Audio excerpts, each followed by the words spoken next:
أعوذ بالله من الشيطان الرجيم بسم الله الرحمن الرحيم وإن يمسسك الله بضر فلا كاشف له إلا هو وإن يردك بخير فلا راد لفضله يصيب به من يشاء من عباده وهو الغفور الرحيم۔ کرتے ہوئے نہ میں ڈرتا ہوں۔ تیسری بات اللہ کے نبی سے نے فرمایا میری عقیدت یہ ہے جھوٹ نہ بولو، خیانت نہ کرو، ہمسائے کو تنگ نہ کرو۔ یہ ہے محمد صلی اللہ علیہ وسلم کی عقیدت۔ مجھے اور آپ کو اپنی اصلاح کرنی چاہیے، پھر ٹھیک ہو جائے گا معاملہ۔ پھر دعائیں تو وہ تو رگ حیات کے قریب ہے۔ مجھے یقین جانے رات کو کسی نے ایک نا وہ پرانا تو فلم ایکٹر اس کی کلپ سنا تو میں نے بھیجا تھا۔ وہ کہتا ہے میں فالج تھا، مجھے فالج، پاکستان کا فلم ایکٹر ہے، کہتا ہے فالج تھا تو مجھے کسی نے سمجھایا کہ یار تم نماز پڑھو، تو میری سائیڈ یہ ڈیڈ تھی۔ کہتا ہے عصر کی نماز ہو رہی ہے، میں رو پڑا۔ میں نے بولا اللہ مجھے معاف کر دے، میں تیرے لیے تیرے سے دعا مانگتا ہوں، مجھے نماز جتنی صحت دے دے، نہ میں تیرے سے شہنشائیت مانگتا ہوں نہ کوئی مال مانگتا ہوں۔ کہتا ہے میں رویا، تھوڑی دیر کے بعد میرے جسم میں جان آ گئی، ڈاکٹر حیران رہ گئے، میرا فالج ختم ہو گیا، میں نے عصر کی نماز 4 رکعتیں پڑھی، اس کے بعد میں ٹھیک ہوں اللہ کے بندے۔ ہاں جی اب تو میرے بھائی کیا ہے یہ؟ مت کسی کو برا جانو، پتہ نہیں کب وہ راضی کر لے کسی کو اللہ کو۔ اللہ کسی کے باپ کا ہے، وہ سب کا، وہ رب العالمین ہے۔ کب اللہ سے توبہ مانگ لے، اللہ اس کی توبہ کیا اس کے سارے گناہ اس کو نیکیوں میں بدل دیے، قرآن میں وعدہ ہے اس کا۔ اپنے آپ کا اپنے کپڑے جھاڑو نہ، ہر وقت دوسروں کے کپڑے جھاڑتے رہتے ہو، اپنے جھاڑو نہ، اپنے پتہ نہیں کتنی غلاظت اپنے آپ کو لگی ہوئی ہے، ہر وقت دوسرے کو لگے رہتے ہیں، نہ کسی کی بہن کو چھوڑتے ہیں نہ ماں کو چھوڑتے ہیں، ہر کو مجلس میں کسی کی غیبت، ہر وقت وہ فلاں کر گیا وہ فلاں کر گیا۔ ذرا اپنے آپ کو تو دیکھ تو کیا کر رہا ہے۔ اللہ مجھے اپنی اصلاح کرنی، کیوں کہ دعا میں بھی پہلے حکم ہے کہ پہلے اپنے آپ کے لیے کیا ہے، ربنا اغفر لی ولوالدی وللمؤمنین یوم یقوم الحساب، اللہ میری مغفرت کر، میرے والدین کی، اور پھر بعد میں سب کی۔ ہم دعا میں بھی پھپڑا لگاتے ہیں، یا اللہ سب دا بھلا سب دی خیر، ویسے کسی کو دیکھتے ہوئے جل جاتا ہوں، کسی کی اچھی گاڑی دیکھی تو نال ہی اسے چور دا فتویٰ دیتا، نال ہی اس کو گالی دے دی، جلس ہے نا اس کو، کیا ہے اللہ تو نے اس کو دیا مجھے بھی دے۔ لفظ پڑھ، نبی صلی اللہ علیہ وسلم نے فرمایا جو کسی کی اچھی چیز کو دیکھ کر یہ کہتا ہے ماشاء اللہ لا قوت الا باللہ، اللہ اس کو اس سے بہتر عطا کر دیتا ہے۔ ہمارے اندر تو حسد بھرا ہوا ہے، ہم نہ کسی کو کھاتا دیکھ سکتے ہیں نہ کسی بھوکے کو دے سکتے ہیں۔ اللہ ہماری اصلاح کر دے۔ میرے بھائی میری اصلاح کی دعا مانگو، اللہ میری اقبال سلفی کی اصلاح کر دے، اللہ ہمیں معاف کر دے۔ ہمارے اعمال ہیں جس کی وجہ سے آج ہم بچوں سے بھی پکڑے گئے ہیں، جانوروں سے بھی پکڑے گئے ہیں۔ سلفی صاحب دودھ دھوتے ہیں تو خون نکلتا ہے بھینسوں کا، یا تھن کٹے جاتے ہیں، یا یہ ہو جاتا ہے۔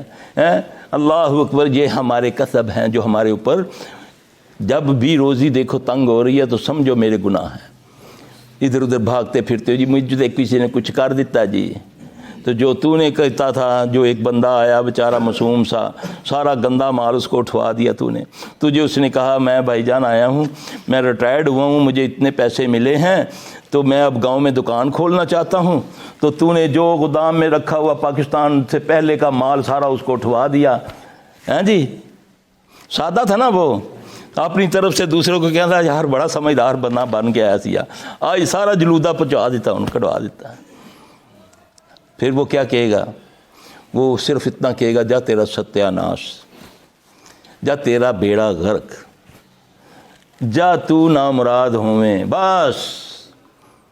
پھر اس کے بعد تیری جب اس نے وہ دعا سن لی اس نے جس نے یہ تجھے کہا تھا تیرا ستیہ ناش، تیری 7 نسلیں ناش ہوں گی۔ اس لفظ کو معمولی مت جانو، کسی کو پر ایسا کوئی عمل نہ کرو جو تمہیں یہ کہے، کسی پر ظلم نہ کرو۔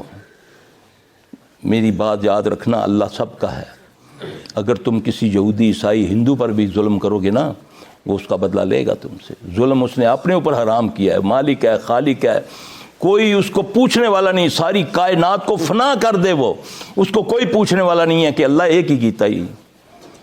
تو اس رب نے, اس مالک نے اپنے اوپر ظلم کو حرام کیا کہ میرے ظلم پر میری رحمت حاوی ہے, حاوی ہے.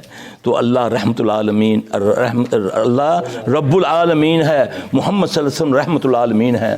اور وعدہ اللہ سے کرتے ہیں کہ اللہ تیرے نبی کے طریقوں پر چلیں گے. یہ رسومات کو سنت مت سمجھو, یہ رسومات جو ہیں خرافات میں تمہیں لے گئی ہیں. آج تم اپنی اولادوں کو سمجھاؤ کہ یہ رسمیں ہیں, یہ سنتیں نہیں ہیں. سنتوں کا کھوج لگاؤ. سنتیں بند کر دی تم نے, قرآن و حدیث کے اندر سنتیں بند ہیں. اس کو کسی کو پیش کی جاتی ہے تو وہ کہتا ہے اسی تو کہتے سنی نہیں جی, تسی کی تو نویں کارڈ گال دیتی ہے. اس میں تیرا قصور ہے نا, میرا تھوڑی ہے. یا تیرے مولوی کا ہے نا, جس نے تجھے سنت بتائی نہیں, اس نے تو تجھے یوسف زلیخا کے قصے سنا کر سبحان اللہ, تو پیروں فقیروں کی کرامتیں سنا کر کے فلاں نے یہ کیا, فلاں نے یہ کیا. تمہارے دماغ میں تو ڈالا ہی نہیں اس نے اللہ رسول کا حکم, اور تیرے دل میں یہ گمنڈ ڈال دیا تو وہ ابھی ہے بخشیا جائیں گا کیونکہ تو شرک نہیں کرتا. دبا کے رکھ, جس دا مرضی مال کھا, تو وہ ابھی ہے بخشیا جائیں گا. تو دیوبندی ہیں, تو بریلوی ہیں, تو فلاں ہے, تو فلاں ہے. اس فرقہ واریت نے ہمیں سب سے دنیا میں سب سے زیادہ کرپٹ بنا دیا. نہ ہمارے نزدیک ملاوٹ کوئی گناہ ہے, نہ ہمارے نزدیک برائی کوئی بڑی سے بڑی برائی ہمارے نزدیک یہ نہیں رہی, کیونکہ میں مسلمان ہوں, میں بخشا جاؤں گا. اللہ کے نبی صلی اللہ علیہ وسلم نے فرمایا چچا عباس ہے, پھپھی صفیہ, بیٹی فاطمہ, کبھی دل میں گھمنڈ نہ لے آنا کہ ہم نبی کے رشتہ دار ہیں تو ہماری نجات ہوگی. عملی عملی عملی, عمل سے نجات ہوگی. اللہ مجھے آپ سب کو باعمل بنا دے. اللہ قرآن و سنت پر چلنے کی توفیق عطا فرمائے. اے اللہ ہمارے دلوں کو نفاق سے پاک کر دے. اے اللہ ہماری آنکھوں کو خیانت سے پاک کر دے. اے اللہ ہماری زبان کو جھوٹ سے پاک کر دے. اے اللہ ہمارے عمل کو ریا سے پاک کر دے. تو جانتا ہے, تو بڑا بریک بین ہے, تو سمیع و بصیر ہے, تو میری آنکھوں کی خیانت کو بھی جانتا ہے. اللہ تجھ سے میں نہیں چھپ سکتا. درگزر فرما, جو میں نے کیا ہوا ہے اس سے درگزر فرما. آگے میں تیری توفیق سے برائی سے بچنا چاہتا ہوں, اچھائی کرنا چاہتا ہوں, ورنہ میری کوئی قوت نہیں ہے. لا حول ولا قوت الا باللہ. یہ لفظ ایسا ہے محمد صلی اللہ علیہ وسلم کا دیا ہوا, یہ عرش کا تحفہ ہے.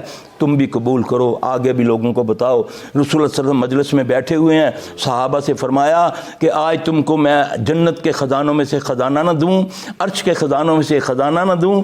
عرض کی یا رسول اللہ صلی اللہ علیہ وسلم ارشاد ہو. آپ نے فرمایا کثرت سے لا حول ولا قوت الا باللہ پڑھا کرو, اللہ تمہیں 99 بیماریوں سے شفا دیتے ہیں, جس میں سب سے کم درجے کی بیماری غم و فکر ہے.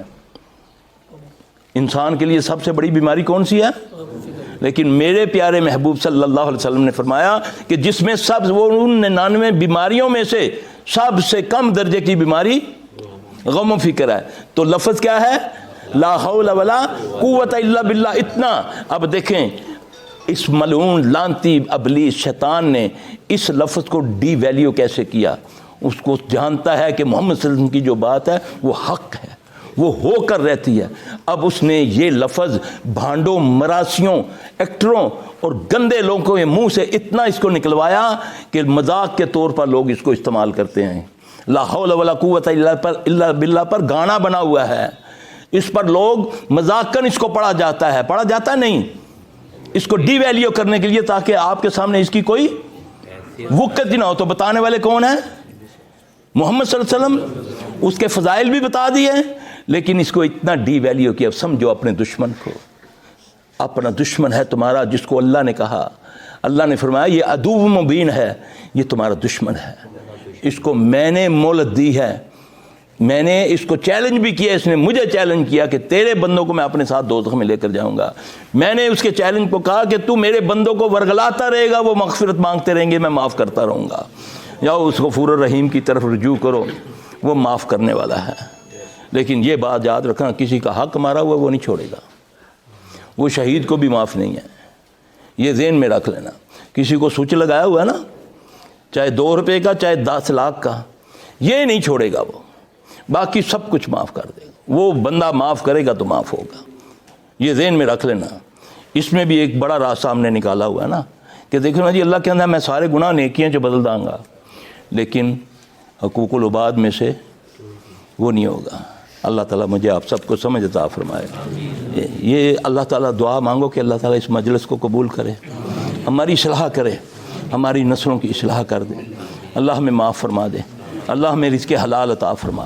اللہم اکفنا بحلالک عن حرامک واغننا بفضلک من سواک۔ رسول اللہ صلی اللہ علیہ وسلم فرمایا 8 چیزوں سے صبح شام پناہ مانگا کرو، 8 چیزوں سے صبح شام پناہ مانگا کرو، غم و حزن سے، سستی کاہلی سے، بزدلی کنجوسی سے، قرضے اور لوگوں کے دبدبے سے۔ اس کی دعا ہے، رسول اللہ صلی اللہ علیہ وسلم نے فرمایا کہ تو اس کو پڑھا کر۔ امامہ رضی اللہ عنہ آتے ہیں، عرض کرتے ہیں یا رسول اللہ صلی اللہ علیہ وسلم برباد ہو گیا، کاروبار برباد ہو گیا، مقروض ہو گیا ہوں، لوگوں کا روب آ گیا میرے اوپر، میں کنجوس ہو گیا ہوں، بزدل ہو گیا ہوں۔ اللہ کے نبی صلی اللہ علیہ وسلم نے فرمایا اے امامہ میں تجھ کو چند کلمے سکھاتا ہوں، اس کو صبح شام پڑھ لیا کرو، اللہ تیرے حالت سنوار دے گا۔ امامہ رضی اللہ عنہ فرماتے ہیں میں نے چند دن ان الفاظوں کو پڑھا، اللہ نے میرے سارے معاملات درست کر دیے۔ اللہم انی اعوذ بک من الہم والحزن واعوذ بک من العجز والکسل واعوذ بک من البخل والجبن واعوذ بک من غلبۃ الدین وقہر الرجال۔ یہ نبی صلی اللہ علیہ وسلم کے لفظ ہیں، یہ ہم لگا دیتے ہیں اس ٹائم، جاؤ اس کو پڑھا کرو، محتاجگی، لوگوں کی محتاجی سے نکلو، اس کو ڈائریکٹ پکارو۔ اس دعا کے آگے بھی یہی ہے، اللہم، اس کا کیا معنی ہے؟ جتنی دعائیں ہیں یا رب سے شروع ہوتی ہے یا اللہم سے، اس سے کیا ثابت ہوتا ہے کہ بیچ میں علی جوہری کو بولو، بڑی امام کو بولو، ڈائریکٹ بات کرو میرے سے، میں تیری رگے یاد کے قریب ہوں۔ اس دعا کا معنی یہی ہے کہ ڈائریکٹ اللہم کہو گے تو کس کو پکار رہے ہو؟ تو پھر وہ سمیع و بصیر ہے کہ نہیں؟ وہ تو رات اندھیری، کالی پہاڑی، کالی چونٹی اس پر رینگے، وہ ان کے قدموں کی آہٹ کو بھی سنتا ہے۔ یار اس رب کو تو مت محتاج کر اس قبر والے کا، اس زندہ کا، یہ تو سارے محتاج ہیں، یہ تو اپنے ناک سے مکھی نہیں اڑا سکتے، کان میں کیڑی گھس جائے تو یہ وہ نہیں نکال سکتے، چونٹی مکھی ان کے کھانے میں سے اچک کر لے جائے، یہ سب مل کر اللہ کہتا ہے یہ وہ بھی نہیں لے سکتے۔ ضعوف و طالب و مطلوب، جو کمزور اس سے بھی مانگنے والا بھی کمزور، جس سے مانگا جا رہا ہے وہ بھی کمزور۔ اللہ تعالی ہمیں اپنا محتاج کر دے۔